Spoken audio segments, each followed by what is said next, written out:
See my tiny house. That's a tiny house. That's a very tiny house. Hello. Okay, welcome to Tiny House. This is our front foyer. When we first got the house, actually, the door opened inward. We flipped it around so it opens out. So we have more space in here.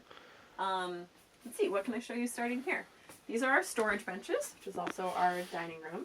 And here we have all of our tools and our tiny vacuum cleaner. This one is, it cannot move. This one is in place. This cat can move. This cat cannot move. I'm gonna move this. I'm gonna move Immovable this. cat in the tiny house. I'm moving this. This one does move. It rolls over here. Smart. Look at that low Then profile. We have this. When we bring our table down. And our table locks into place with a little hole here so that you can't accidentally kick out, which is good. It is good. You have a nice table. Seats 4 comfortably. Seats 4 comfortably. It also sat 5 intimately. I saw it. Yeah. Sits 5 intimately. Yes. Whoa! Okay. All right. So that's our dining room. And then this is also a storage bench. So there's a lot of this is like winter clothes and my ski helmet and stuff in here. Good. Then this is our stove. Can you want to talk a little bit about this? I don't know what kind of stove it is. Yeah, look at that. So That looks scary and too hard for lay One of the people. smallest wood range stoves on the market. It puts off. It's great. You burn about half a log to heat the house up in the winter. Half a log twice a day, so 1 log a day. You know, a 12-inch log. One of these guys? Yeah, that's a quarter. That's a quarter log there. Some. Oh, Some of okay. these might even be smaller. So you're saying it's like one whole log? Yeah. So basically, Or one like, half of a this log, is, really? Well, this is probably from like an 18-inch log. This is just a centerpiece of it, but yeah, it really doesn't take much. This is our first winter, so I can't really say how much exactly it will use, but we purchased a quarter cord and then some scraps, so I think we're going to be just shy of enough wood, but I think it'll be good. We might freeze to death in February, but... We cook once the stove gets warm enough, we cook on the top of it. Oh, wow. Like where that pot is? That'll heat up? Oh. Makes the best grilled cheese ever. So yeah. That thing's hot. Yeah, Yeah, wow. That's awesome. Yeah, This in fact, pot, sometimes we're not cooking anything right now. We leave this pot on there to discourage the cats from ever wanting to jump on top of the That makes wood sense. burning stuff. Yeah. They probably know by now, yeah. Oh, yeah. Yeah, they're... Yeah, so I think that's about... Yeah, so wood burning stove is great. It heats up pretty good. You throw a log in at night and keeps you warm all night. Cool. It's good. The panel on the wall is actually a brand new acquisition. That's a heat, convection heat. Oh, yeah. panel. Ceramic heat panel. It pulls cold air. It's off right now. It pulls cold air up from the bottom, puts hot air out at the top. The reason we got it is because when we're away for 2 or 3 days, we don't want to leave the cats in a freezing cold house. So this will just keep the house, because we can't have the wood stove burning when we're not here. So this keeps the house at like 50 or 55. So. Yeah, it keeps the house at a temperature that water doesn't freeze. You will not be able to turn that. Yeah, I really don't know much about it. So far, it's been great. We've only had it for 2 days in here, but it's awesome. It puts out a good amount of heat. Then we have our little refrigerator. How much energy does our refrigerator take? I sound like a fool, but I really don't know. It's 100 watts, but the compressor is 11 amps, which is really high, but it's only 11 amps at its peak, and then it drops back down. So I'll be honest, it doesn't run that much, but it's about 100 watts or so. Oh, okay. That's the thing that probably takes the most energy. Yeah. Then we have, this is one of our water system things, just a 3-gallon jug. We have 6 of these 3-gallon jugs. The other 5 are up here in the storage top. Cool. We refill it, all 6 of them, about once a week, sometimes twice a week, I guess, but mostly it's about once a week. And this is just the holding tank. You turn on the water here. Whee! Yay. And that water goes down here into a gray water bucket. Yeah, water goes in here in a gray water bucket. Ta-da! So And then outside we have a dry well. The dry well is a 50-gallon barrel buried underground that has holes drilled in it with gravel inside of it. Oh, cool. And the 50-gallon barrel comes up to a PVC pipe, and just the top of the PVC pipe is above ground. Okay. So we pour our gray water in there, and then it is evenly distributed into the groundwater. Cool. And we use all like natural, healthy products that would be okay to be in the groundwater. baking soda, vinegar, and so on. Right. Yeah. Do you want to This is talk our about our stove. stove? It's for a ship, actually. It came for- with yeah. little add-ons for if the ship is like rocking back and forth, you can still cook, but we didn't need those. Yeah, Cool. it's for sailboats. It's got 2 alcohol tanks in it. They're about this big. It's got a porous material in it that holds alcohol. It uses this kind of alcohol. Ta-da! What is that? It's methyl alcohol. It's otherwise known as dry gas. It's what you use to defrost your gas lines in the winter. So it's just dandy It for sounds dangerous, but it's just methyl alcohol, CO2, and water burns off. Here, you can even light it. Yeah, You wanna light it? it burns. It's great. It burns about an hour and 10 minutes for 1 can of heat. 1 can. Can of that fluid. Okay. So you can see here it's lit, Totally. Yep. and so it burns pretty good. It takes about 10. No, About like 15 minutes to boil half a gallon of water, which is about what this is. Cool. So, which is not bad in the grand scheme of things. No, it's not much more than a regular stove, really. No, like a and slight little sometimes if it's the evening and this thing's been running for a while, we'll boil water on here. It boils quite a bit faster, as you'd imagine, when it's at peak temperature. It's okay to put that kettle on there? Okay. Yeah, it's pretty low right now, but when it's at peak temperature, it burns fast. Cool. Boil water in about 10 minutes. Cool. Yeah, these are some scavenged bricks. So we can have just the to wood inside. keep wood inside, because you can't have the wood that close to the stove. So, made a little storage area for wood. Yeah, let's see. So there's that. This is a fruit basket. I love fruit baskets. This silver hose runs to something called an HRV unit. It's a heat return ventilation unit, and it takes in fresh air from the outside. Here, I'll lift this up. Takes in air from the outside. It's hard to see because it's behind stuff, but it's got 2 vents outside. Total of 4 hoses. One pulls fresh air in, and one exhausts stale air. And that's the fresh air intake where it comes in. And it the idea is it exchanges the air in a house so that you're not breathing stale air. Okay. And the heat return is it passes warm air going out over it's like basically corrugated plastic, something like 100 sheets of corrugated plastic, and some of the corrugation goes one way and the other corrugation is offset 90 degrees. So the air rushing out passes over this thin plastic of the air coming in and heats it up. It's I think it's an 89% retention rate. So if it's 90 inside, which is crazy, if it's 72 inside and 20 outside, it's about 58, 59 degrees of the air coming in. Cool. It's 50 or 70 cubic feet per minute. So in about a half hour time, the house is about 1,300 cubic square feet. So 1,300 cubic? cubic square feet, yeah. So if you roughly, so the air exchanger in about 20 minutes, in theory, exchanges all the air in the house. Okay. But it does hide in little nooks and crannies. And the intake is in the closet here, and then the exhaust, the stale air gets pulled in here. Okay. There's a vent in here that pulls in.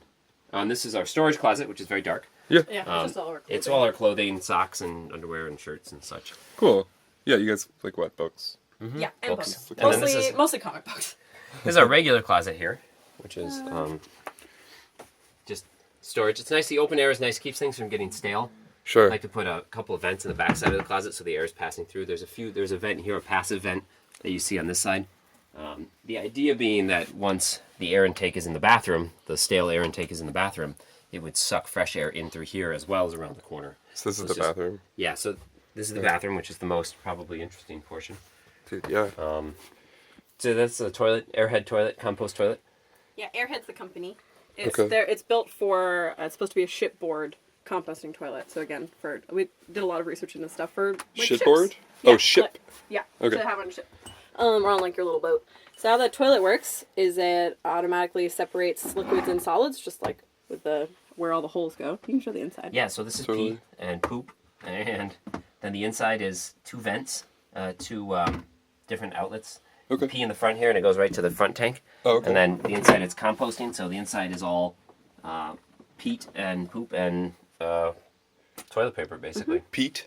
Peat, like peat moss? moss, Peat yeah. moss, Okay. And then there's Naturally compost. We put a little bit of this enzyme in it, which is just like if you go to a hardware store and you look up. Like sawdust? No, it's like active drain cleaner, culture drain cleaner. I think it is what it's called.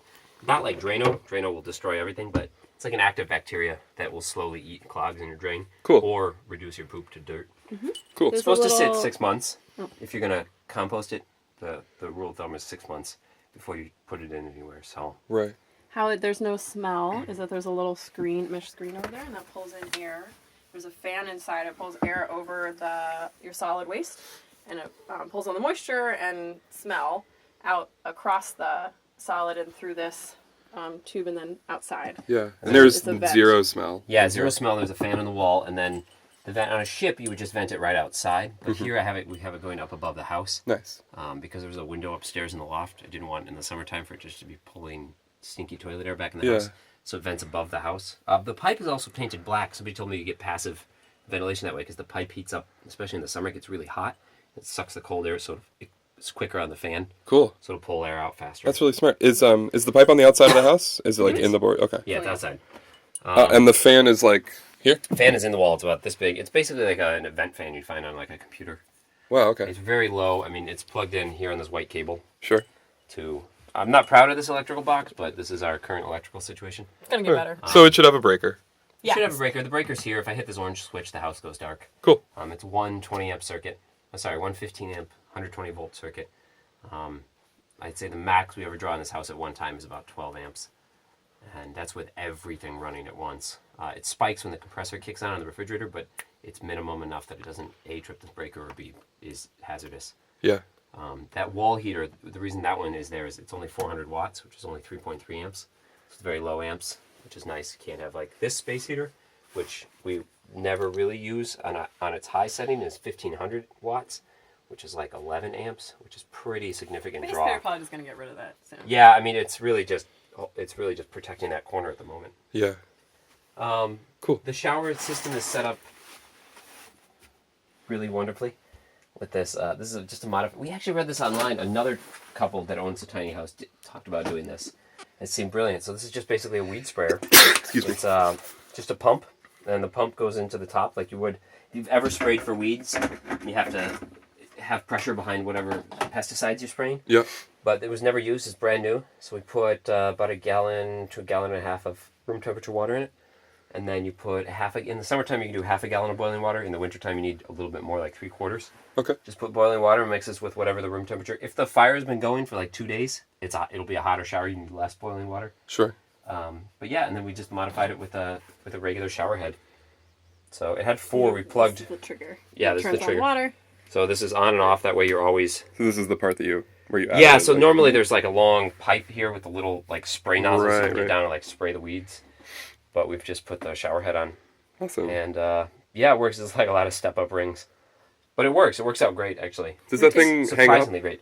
No, we it don't sits. really. We thought at first we were gonna need to hang it up, but you don't need to. This was going to be actually a mount for it, but We the ended up truth not is doing that it sits comfortably in the Yeah. edge there. So And you just like get yourself. It's just like having a movable shower head. You know. Yeah. You get yourself all wet, and then you turn the water off, and then you soap up, and it drains. There's you want to show the yeah, drain? it drains. It's So just it a really drains here. simple This is just PVC rubber pipe. cap for the winter because you'll feel the cold air comes rushing in. Sure. It drains right outside. It's like a 14-inch piece of pipe that drains into a bucket under the house, Okay. and the bucket gets slid out and put in with the gray water. How big's your bucket? 4 gallons. 4 gallons. think So So no matter what, it doesn't. Yeah, I matter, think though. it is 4 because if you forget to dump it and you take a second shower, okay. it's like right at the edge. Yeah. But typically you dump it right after the shower. Oh yeah, right after. Otherwise, especially in the winter, it freezes. And yeah.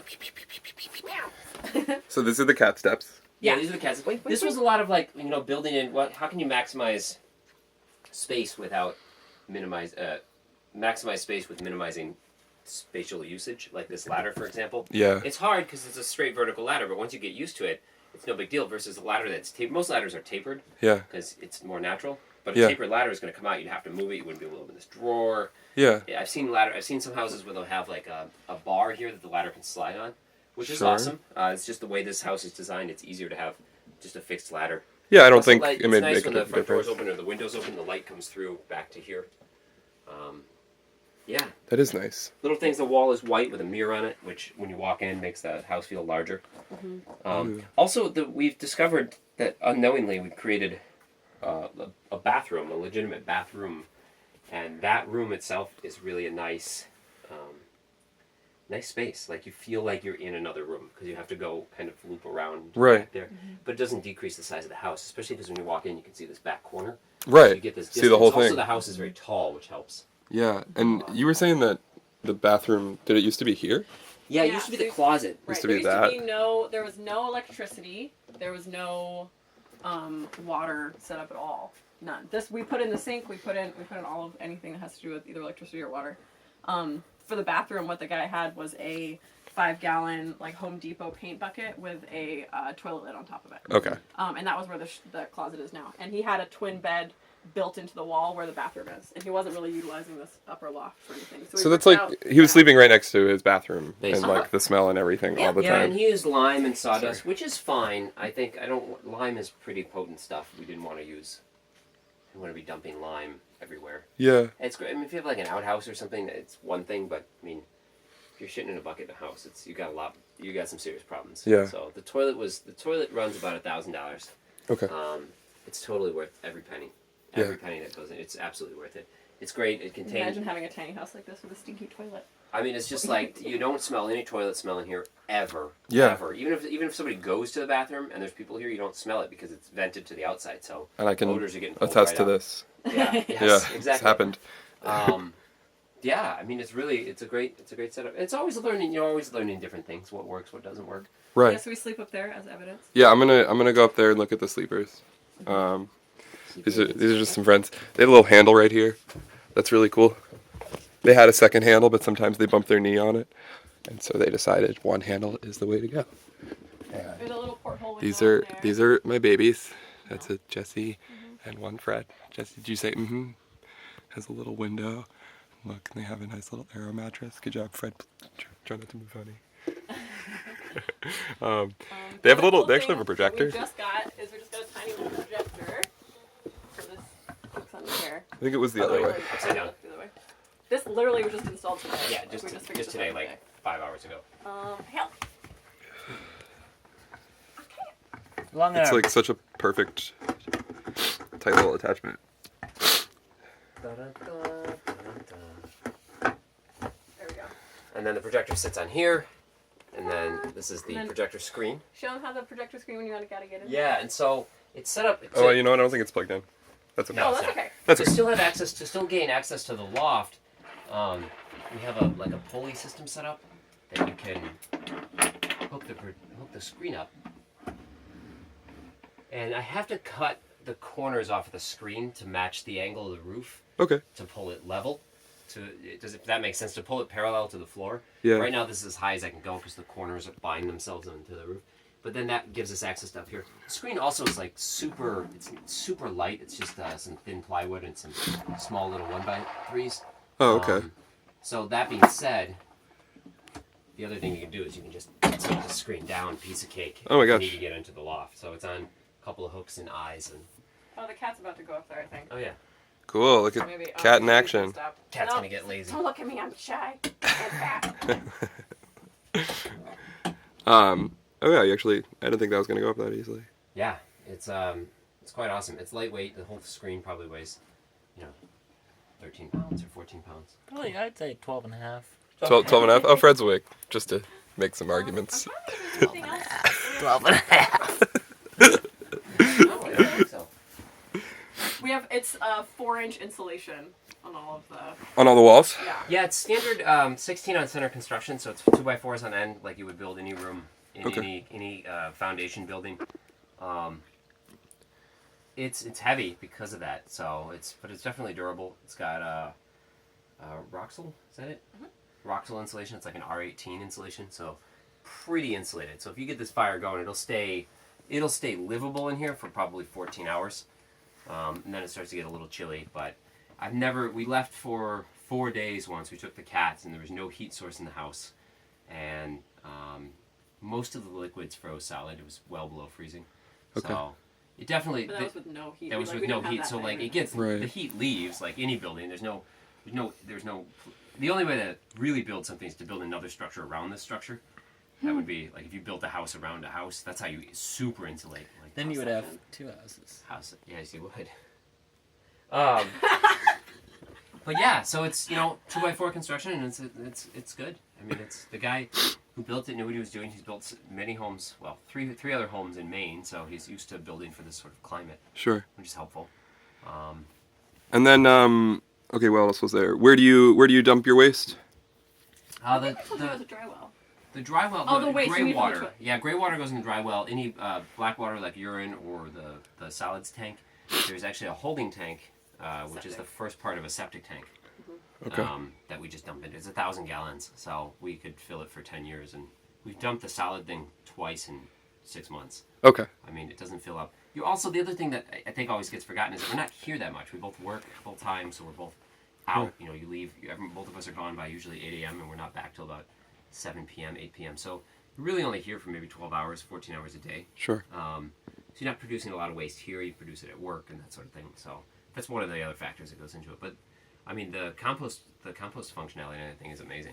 It breaks down rapidly, and you're left with basically soil. I mean, Yeah. I wouldn't be growing vegetables in it right away, but You after- can you can use human manure to do tree, like you could use it to like rooted trees. yeah, rooted trees. Yeah. For fertilizer. Yeah, I had heard you can do it on vegetables and stuff. You just You can. really, You gotta let it you sit- just got to be sit for- sure. You gotta Yeah. let it sit Yeah. for A a long year. time. Yeah. Basically. This is my understanding. There's a great book. I forgot the gentleman who wrote it, about human manure. Sort of like the Bible of human manure. Huh. How to deal with it. And, I mean, if you think about it, it's just organic matter. I mean, Right. it's no different than cow shit, which they use to fertilize everything anyways. That's right. And Milorganite, which is a commercially available fertilizer, is human waste anyways. Oh, really? So- Really? Yeah. That's hilarious. Yeah, it's just dried and reused human waste.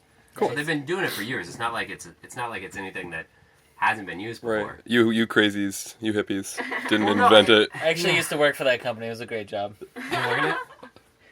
Wait. Oh, what? Yeah. Poop in a bag. Yep. Hey, I bought this fertilizer and it looks like somebody just shit in this bag. That's our new guy. That's a top of the line product. Oh my God! I think Fred made this. Hi, welcome to Poop in a Bag. My name's Fred, owner, operator, entrepreneur. Entrepreneur. Oh! All right. Is there anything else I'm missing on this? You guys pay some pay some rent to the people who own this property, Yeah. and your electricity usage is like really small. It's like and $4 a month. $4 a month. Pay $10 a month for electricity, and unless it might be different in the winter with the heater now. Sure. But $10 usually covers it, and yeah, That's like pay it. some money to the nice folks letting us live here, and Yeah. and that's about it. Yep. And of course the taxes because you are on the grid, of course. Of course, Mm-hmm. of course. Eventually, solar panels would be nice. Yeah. I don't think it would take much. Now that we've lived, after we live in it for a year, we'll understand what our monthly sort of consumption is as far Yeah. as watts and amps go. Yeah, and I feel like, man, at $10 a month, Yeah. that's kind of like what solar power is. Yeah. Yeah. Should be able to The do. hard part is, the tricky part is with solar. My understanding is, especially off the grid on batteries, you got to be super conscious of what you have on. Like this light, for example, right now wouldn't need to be on, so we should shut it off because Right. it's pulling from a battery. Right. But that's the other thing. All the lights in the house are LED bulbs. There's no tungsten or compact fluorescent in here. It's all LED. This one, I think, is like 18 watts, equivalent to 18 watts Okay. power. It's also on a dimmer. Hey, that's nice. So it's 18 watts, and everything else is similar, is comparable. Some of the other lights are a little less, but so you're drawing less than 100 watts if all the lights are on in the house at once, which is nice. What's the square footage on the floor? 144. So is it like It's about 8 by 12. 18. It's slightly 8 by 18. smaller. It's about 17.9 by about 7. It's actually 90 inches across because we just measured for the screen. okay? So 90. It's like 96 is 8 feet, so it's 9 foot Yeah. 4 inches. 9 foot 6 inches. 7 Cool. foot 6 inches. Haha! Yeah. Because it's on wheels, which you can't see because it's dark outside, but because it's on wheels, it has a lot of road regulations it's got to fit into. Mhm. You'd be no higher than 13.6 and no wider than 8 feet. So nailed it. Yeah, so it fits. The height is like 13.4 on the road, and the width is about 8. So it's after it's on its wheels. It can't be above 13, or Right. with the wheels and Yeah, and everything. it's on the wheels right now. Top to bottom, it has to be under When it 13.6. sits, because of the weight of it too, it compresses the spring, so it brings it down to 13.4. Okay. Yeah, that's a big thing. That's a big deal. So I know with the domicile stuff changes from like state to state and even like municipality to municipality. Does on the road stuff, does it pretty consistent? Road's pretty consistent. Okay, Yeah. that's good. Some have almost everybody's 13.6 Uh-huh. height wise. As far as I know, everybody's 8.5 width wise. You can get permits for width. Like, have you ever seen like the double wide homes on trailers on the highway? Yeah. Like 14 feet wide. Yeah. You just have to get a permit for it. So you can go wider. Right. They're really strict about height though, because everything is trimmed. Like all the trees are trimmed to 13.6. Right. All the bridges are built to be. Yeah, you will 13.6. like get hurt if You'll you see don't follow older the bridges. rules. I'm sure you've seen them where it's like older. It'll be like an older bridge and says, max clearance 11 foot 5 inches. Right. So they're very strict about those. But now modern regulations are all 13.6. Okay. Like all branches are trimmed. Like when we moved this over here, there was a couple branches. I mapped the route, and there were a couple of branches. I was like, I don't know. And the house clears a couple of inch space, but That's crazy. it's good. When we move the exhaust stack for the stove has to come out. Oh on the yeah, we outside. take the stove out. Okay. And Um, yeah, and you were saying earlier, you know, if you wanted to live in a house that you were just like constantly moving around in, you would get Yeah, you get would Airstream. get If you're gonna live in a house where you want to travel the country or travel North America or all the way down to South America, if you want to see the world or all around Europe, get something that's meant for travel, like an Airstream. Or Right. This is good for short-term travel. this is great for like if we want to be in New England, so it's great to have it in New England. yeah. You know, I don't think I would build one on the West Coast and say, all right, now I'm moving to New England. No, I'm going to go back. 'Cause it's just, I think the impact of the house is so low that it's immediately offset by the size of vehicle and the gas consumption it would take to move That's true. something from West Coast. They're not aerodynamic. They're heavy. Yeah. Depending how they're built, they don't necessarily drive. The guy who drove, I have never moved it, but the guy who moved it for us claimed it steered very well. So it's a very straight, even steer. That's so interesting. But you know, it's good for short term. I think it's And great for short term. bouncing around the road and everything, the structural integrity is okay. It's Yeah, it's great. solid. Yeah. Yeah, it's rocked. It's I think it's 12 anchor bolts, angle irons that are welded to the deck of the trailer's steel. There's angle irons welded that have bolts that go through them. You can see underneath the house where they've been ratcheted in place. So the house is attached with 12 basic bolts. I don't know. I say basic like I know what I'm talking about. But Yeah. they're big, fat stainless steel bolts. Big old They're bolts. like a half-inch wide or something. It's a pretty substantial bolt. But yeah, it's rock solid. I mean, the house is rock solid. It's built like a foundation home would be built. So Right. the style, the structure is pretty sound. Okay. Yeah, I like the term foundation home. I think everyone knows them as homes. Oh yes. Traditionally, homes. That's a good point. I didn't think about that. Okay. Sweet. There's the Xbox. Yeah. I don't know if we covered that. I think that's it. Fred. Fred's a sleepy bunny. That's Jesse. Okay. Those are our pets. Yep. There's still privacy enough for people to sleep. All right. Thanks, guys. Yeah, dude. Thanks. Mwah, mwah. Bye.